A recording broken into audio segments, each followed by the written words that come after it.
Hello, Churi. Today's example is 2.1. Determine the reactions for the beam shown. So, ito yung kanyang solution. The beam is supported on a hinge at A and on rollers at B. The reaction at A consists of horizontal and vertical components that at B is vertical. So, ang concept dito, always remember, is equilibrium tsaka superposition. Before doing this, let us review superposition. Remember na for uniform load, okay, so ganito yung figure ng uniform load. Let's say this is W equal to 3 kilonewton per meter. And then you have a length of, let's say, 4 meters. Superposition means that yung load, uniform load, co-convert natin yan ng concentrated load. Okay, which is applied at L over 2. So this now becomes 2 meters and 2 meters.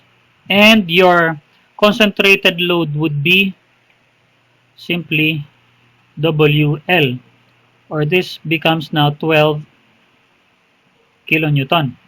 Okay, in this way, madali ka nang mag-compute ng forces mo, reactions, and moments. Another superposition is yung triangular load. Let's say your length is 6 meters. Tapos dito naman ay 0 pagdating dito. Let's say 3 kilonewton per meter. Ayan. So that is triangular load. By superposition, ang application niyan would be here at 1/3 and 2/3 of the length. Okay, so ito yung length. Pagdating dito, this is now 2/3 of your length, which is 6. And then pagdating dito, 1/3 of your length. Okay, so ito magiging 4 meters. Ito naman magiging 2 meters. And this would be WL all over 2. So that is 6 times 3 divided by 2. This now becomes 9 kilonewton. Okay, remember that this is superposition. Another concept or principle is yung equilibrium conditions. Okay, so first is summation forces vertical equal to 0. So vertical reactions should be equal to vertical loads. Okay, and then you also have summation forces horizontal equal to 0. In short, this is horizontal reactions should also be equal to horizontal loads. Okay? Kapag sa higher theory na, meron din yung external forces should be equal to internal forces, or external loads equals internal forces, things like those. And then finally, sa equilibrium conditions, you should also consider summation moment equal to 0. Okay? Meaning, yung figure mo, hindi yan magro-rotate in any axis. Yan yung summation moment equal to 0. So remember, we have superposition tsaka equilibrium conditions. Now get your calculators ready. And then we will solve this. So, dapat alam mo yung figure. You should know how to draw the free body diagram. And then you should know the loads. For this example 2.1, i-drawing natin yung free body diagram niya. So, pag mag-drawing ka ng free body diagram, unang-una, dapat alam mo yung reactions. So, FBD, at point A, take note na meron tayong reactions A vertical. And then, since this is pin connected, meron kang reaction A horizontal. And then at point B, okay, at point B, this is roller. So, vertical lang siya. Reaction at B, vertical. Next is, i-drawing na natin ngayon yung loads. Okay, so, yung 2 kN meter by superposition, remember na, i-drawing natin siya as concentrated load. Okay, so this is 2 kN per meter.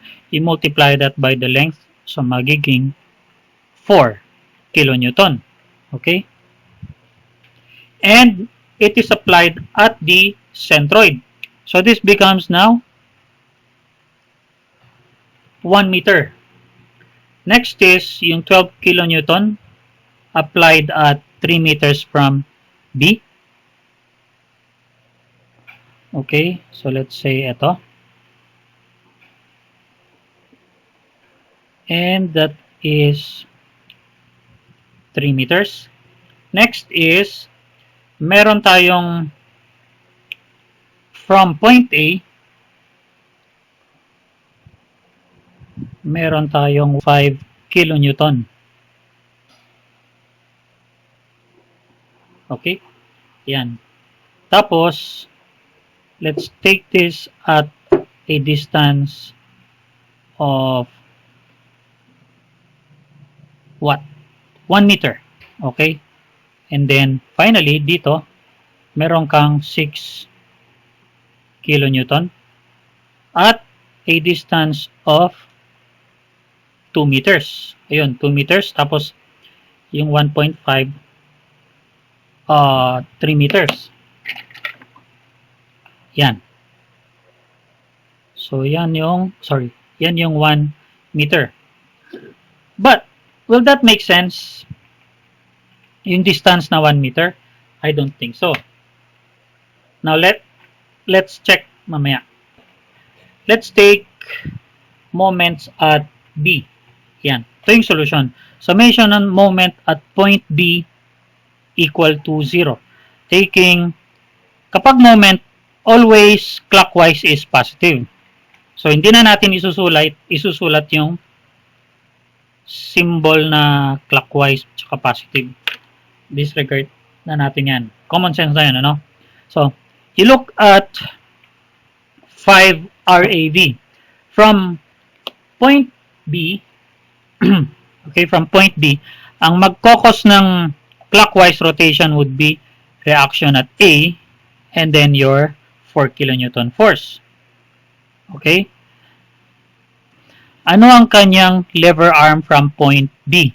Is it 6 meters? Take note na from point B to this is 6 meter, no? So 5 plus 1 would give you 6 meters. Or is it 1.5 meter? Yan.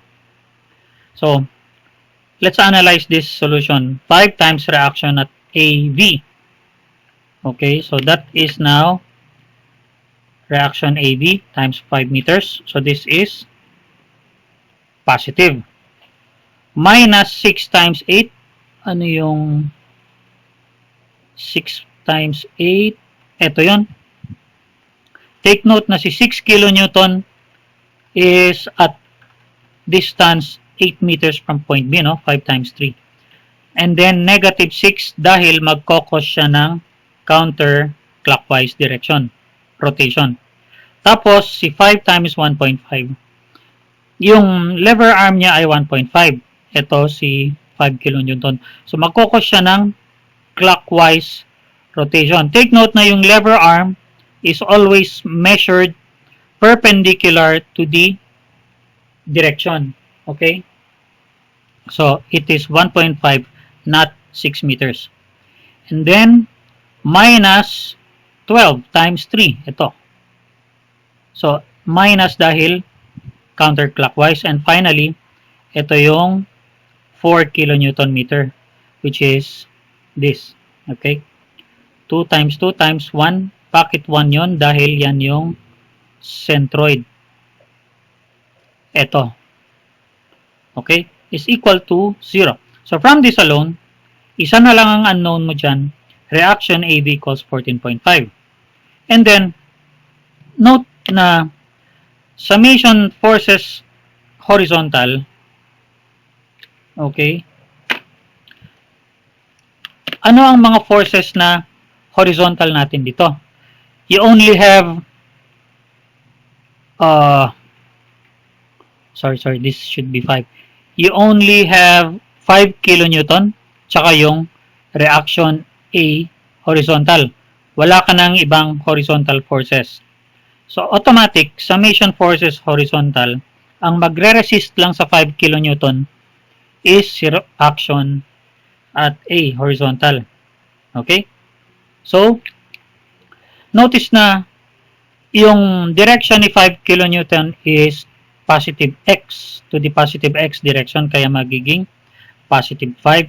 Si reaction AH is obviously opposite direction, kaya negative. Okay? So reaction at AH would give you 5 kilonewtons. Next is summation moment at A. This time, dito na. Summation moment at A is equal to 0, negative 5 RB. Ano yung 5? It is the lever arm of RB from point A. And negative dahil magkokos siya ng counterclockwise. And then minus 6 times 3. Ito yon. So si 6 times lever arm na 3. Take note na counterclockwise, kaya negative. And then si 5 naman, lever arm ni 5 is 1.5 from A. Positive kasi clockwise direction. And then we have 12 kilonewton na magkokos ng clockwise direction. Kaya positive 12 times the lever arm na 2. Saan nakuha yung 2? Ito. So that is 2. Okay? Plus 2 times 2 times 6. Ito yon, yung 4. So 2 times 2 will give you 4. The lever arm of this is 1 meter plus 5 will give you 6. So from this equation alone, ang matitira na lang na unknown is reaction B, which is 7.5. And then as a check, you have reaction AV plus reaction BV minus vertical loads. Ang vertical loads natin yung 6, yung 12, tsaka yung 4 is equal to 0. Okay? Yan. Okay. For problem 2.2, determine the reactions for the beam shown. Ito. Usually, in most cases, para sa mga indeterminate beams, laging nag-start ang computation mo, ang solution mo sa summation moment at either one of the support, either at A or B. Kasi kapag nag-summation moment ka sa isang support, madali mo nang immediately masosolve mo na yung reaction at the other end. Like for example, sa sample natin kanina. Okay? Nag-summation moment at B kagad, nakuha na niya yung first reaction. Dito naman, summation moment at B, nakuha na kagad yung reaction. Okay? Ganon din sa susunod na mga samples. Summation moment at B, nakuha na niya kagad yung reaction at A. Usually, ganon ang flow. Okay? And then, dito naman, kapag mapansin mo na roller, okay, yung isang support roller, madali mo nang ma-solve kaagad yung horizontal reaction. Dahil kapag yung isang support roller, isa lang ang horizontal reaction. Okay? So, madali nang ma-solve yun. In this case, summation forces at H is equal to 0. So, for the figure, wala tayong horizontal loads, kaya reaction horizontal at A is equal to 0. And then, summation moment at B equal to 0. So, this is 9 times RAV. RAV is 9 meters from point B. And then minus 27, which is 6 meters. Negative dahil counterclockwise 27. And then plus 18. Take note na si 18, it is a moment. Okay?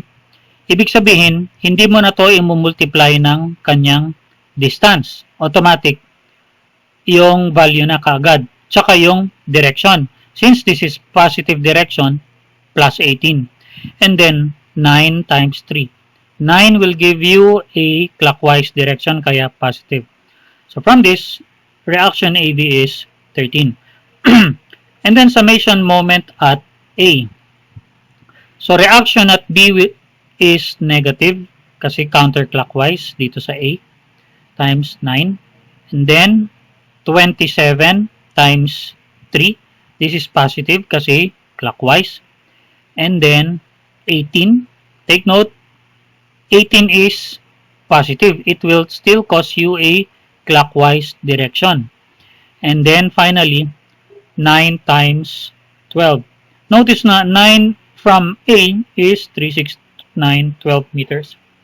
So, from here, reaction at B is 23. So, as a check, summation forces vertical equal to 0. Okay, so, ayan. It's 36. 27 plus 9 will give you 36.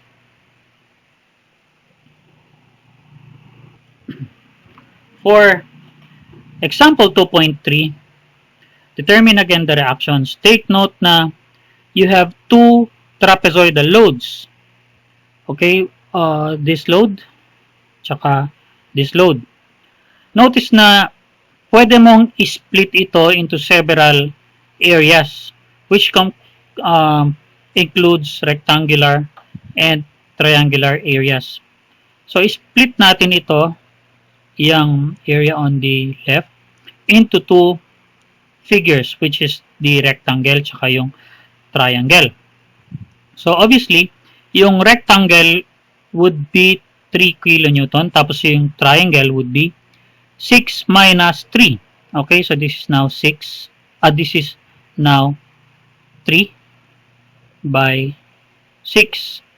And then, this trapezoid would be 6 minus 2 will give you 4. So, this triangle would be 4. Okay? And then, yung rectangle magiging 2 kilonewton per meter.